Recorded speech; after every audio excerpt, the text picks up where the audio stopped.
આજે ભરૂચ શહેરના ward number 5માં બચપન સ્કૂલથી રચનાનગર જતા માર્ગ ઉપર ખાતમુહૂર્તનો કાર્યક્રમ યોજાયો છે.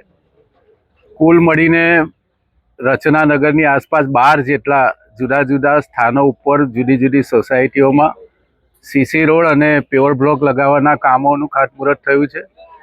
1,23 લાખ રૂપિયાના ખર્ચે આ બધા કામો આગામી 2 મહિનામાં પૂર્ણ થશે. નગરપાલિકા દ્વારા સમગ્ર ભરૂચ શહેરમાં આ પ્રકારે દરેક વોર્ડમાં વિકાસના જુદા જુદા કામો મંજૂર થયા હોય.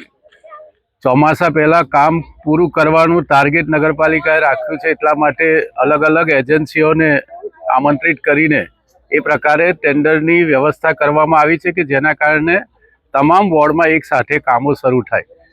છેલ્લા ઘણા સમયથી રચનાનગર 1, 2, 3, 4, 5ના જે રહીશો છે એમની આ માંગણી હતી.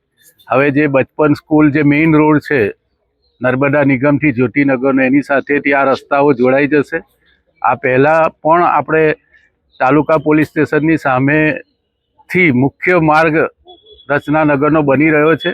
એની સાથે આ બધા માર્ગો બનવાથી રચનાનગર સોસાયટીના રહીશો માટે આગામી દિવસોમાં આ ટ્રાન્સપોર્ટેશન અને રસ્તાનું નેટવર્ક લગભગ નિશ્ચિત પૂરું થઈ જશે. આ કામ પૂર્ણ થાય ત્યાં સુધીમાં અમે રચનાનગરમાં જે અંડરગ્રાઉન્ડ ડ્રેનેજના કામો છે એને પણ ઝડપથી પૂર્ણ થાય એ દિશામાં નગરપાલિકાના એન્જિનિયરો અહીંયા ઉપસ્થિત છે. એમને સૂચના આપવામાં આવી છે. મોટી સંખ્યામાં આજે તમામ સોસાયટીના રહીશો, ખાસ કરીને નગરપાલિકાના આ વોર્ડના સભ્ય અર્પણભાઈ અને મોનાબેન પણ ખાસ ઉપસ્થિત છે. નગરપાલિકાના પ્રમુખ વિભૂતિબા પણ ઉપસ્થિત છે. આ વિસ્તારના અને જુદા જુદા સમાજના આગેવાનોની ઉપસ્થિતિમાં આજનો આ ખાતમુહૂર્તનો કાર્યક્રમ સંપન્ન થયો છે.